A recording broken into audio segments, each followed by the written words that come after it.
যাবে কোন পথে, ফয়সালা হবে রাজপথে, সেই রাজপথেই কিন্তু ফয়সালা হয়েছে। 90-এর আন্দোলন সম্পর্কে অনেকেই হয়তো জানেন না আপনারা।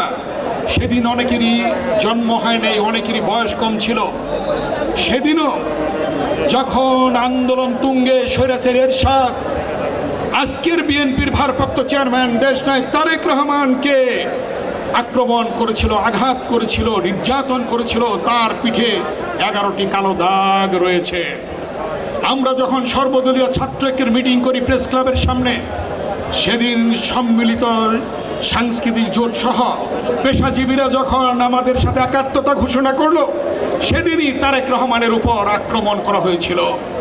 তার পিঠে 11টি কালো দাগ সম্বলিত সেই ছবিগুলি লুৎফর রহমান বেনু এনে প্রেস ক্লাবের সামনে আমাদের কাছে তুলে ধরল।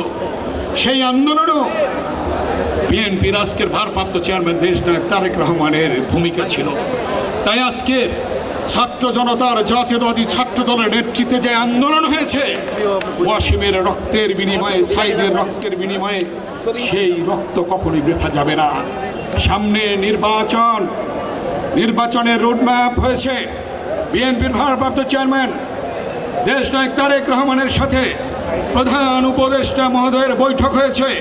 সেই অনুযায়ী আগামী ফেব্রুয়ারিতে নির্বাচন হবে। সেই নির্বাচনে আল্লাহর রহমতে ইনশাল্লাহ বিএনপি আল্লাহর রহমতে ক্ষমতায় আসবে এবং দেশ পরিচালনায় অংশগ্রহণ করবে বিএনপির ভারপ্রাপ্ত চেয়ারম্যান দেশনায়ক তারেক রহমান। ইতিমধ্যেই আপনারা দেখেছেন ডাক্তার জুবাইদা রহমান, বিএনপির ভারপ্রাপ্ত চেয়ারম্যান দেশনায়ক তারেক রহমানের সহধর্মিণী এসেছেন দেশে।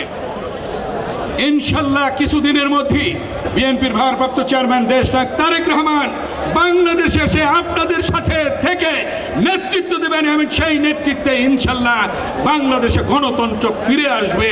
এটাই আমাদের প্রত্যাশা আজকে জাতীয়তাবাদী ছাত্র দলের কাছে। এই কথা বলে সকলকে ধন্যবাদ জানিয়ে শহীদের আত্মার মাগফিরাত কামনা করে আমার বক্তব্য আমি এখানেই শেষ করছি। আল্লাহ হাফেজ। শহীদদের রক্ত অমর হোক। ধন্যবাদ সকলকে।